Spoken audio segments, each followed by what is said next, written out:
So now it is that your girl's recording. Let's go ahead. Let's jump into this next damn reaction, shall we? Now, Brandon DTM, shout outs to you. And for all my people that are Ben10 fans, this is for y'all. When Ben10 beat the brakes off Kevin11 for being a D1 hater. So without further ado, y'all, let's go ahead. Let's get into this video. Let's do this, shall we? Alright, bet. So the episode opens up and the gang is waiting in line for Sumo Slammers 2.1. Terrible name for a game, by the way. Gwen gets the bitching as usual because it's hot outside. Grandpa Max takes her to a bookstore with AC and just leaves Ben by himself. Mind you, Ben is a child. He is 10 years old and you just leave him alone with a bunch of strangers. So fast forward a little bit and we see Gwen and Grandpa Max leave the bookstore. And we see Four Arms bust out the store, bugging out, flinging cars at the police. Like, goddamn, they must have ran out of video game copies for Ben for him to be this mad. If it was Pokemon Black and White, I get it, but Sumo Slammers 2.1, that shit just sounds ass. This Cody Rhodes looking ass nigga pulls up with, you did not have to do this to the goat. You did not have, no, they don't look alike. They do not look alike. They do not look alike. If the hair was a little bit different, then maybe. But come on, nah, don't do that. The SACT team, which stands for Special Alien Containment Team. They bring out this alien bazooka that looks exactly like a pencil and ups fire on Ben. Gwen tries to calm him down, but this nigga is going to murk his own cousin until he gets shot into a pizzeria. And just imagine trying to explain this to your insurance company. Yeah, a big red alien with 4 arms and yellow eyes just destroyed my business. Give me $50,000, please. They're gonna look at you like you're crazy. 4 Arms pops out the smoke with a brick oven, flinging it at the feds and runs away. Gwen and Grandpa Max pull up on Ben at the RV and she starts spazzing on him. And Ben legitimately has no clue what she's talking about. Gwen keeps pressing him and he's like, proof or it didn't happen. And she literally shows him the proof in 4K Ultra HD Dolby Vision. And he immediately says it is not him. My dog was just chilling in the RV playing his game that he just got. Ben is right because he's being framed and he goes to the crime scene to investigate. While he's looking around, he sees 4 Arms doppelganger in the alley and starts chasing him down. The fake 4 Arms goes into a building where they're printing out money and Gwen and Grandpa Max just walk in there like there's not any security here. This would be the easiest money heist of all time. Speaking of money heist, what if I told you that you could speak to one of the best thieves in the entire world? That's right, I'm talking about Catwoman. Yeah, I got your attention now, huh? But Brandon, how was that even possible, you might ask? Well, with the power of today's sponsor, Poly AI, this AI stuff is getting real scary. He's getting real spooky. Getting real spooky with this AI stuff. Not a 10-year-old getting framed, right? Want me? She want me. She want me. All right, Brandon, come on now. Tee up. Why don't you take a guess? Let me see. Is it money? Jewelry? And she ruined it. I guess all girls really are the same. Poly AI is a must-have for. Relax, gang. Relax.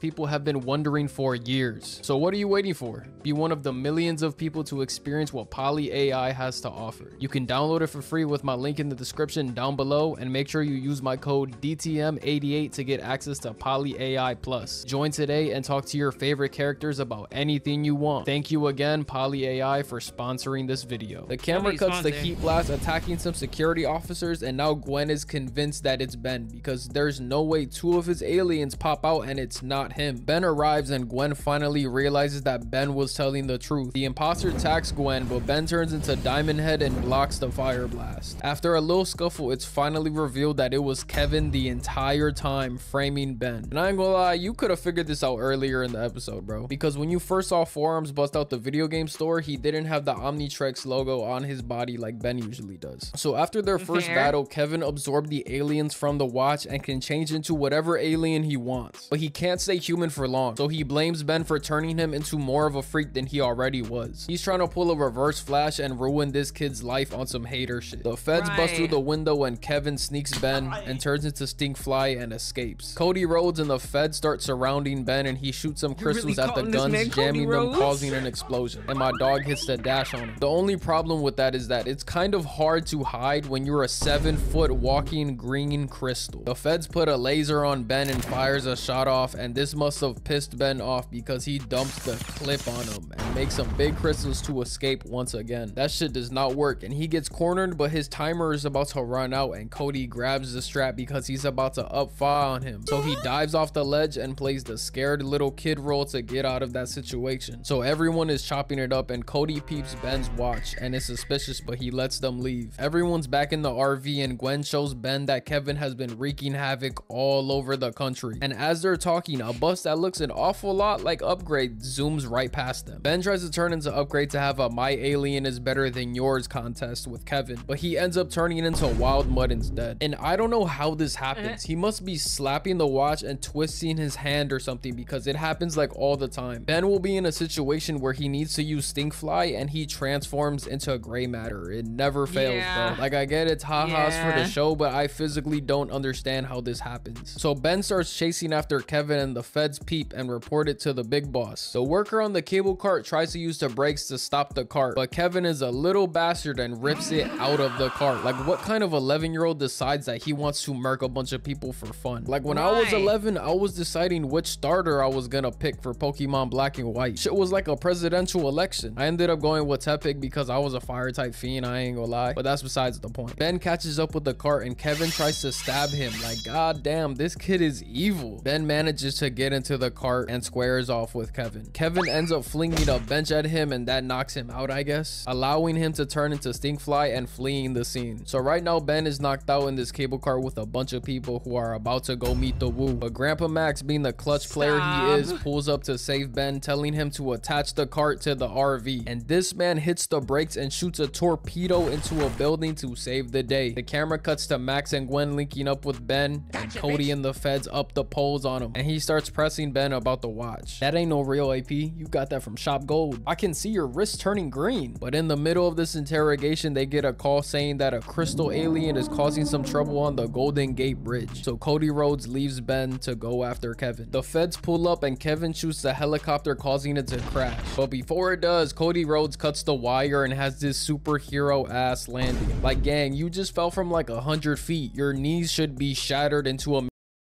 million pieces. You're not wrong. You're not wrong, because my man's was really high up in the sky. Like, how did you just go ahead and just slightly bend the knees and just land on the feet? But then again, it's a cartoon, so why am I going ahead and thinking too much into physics?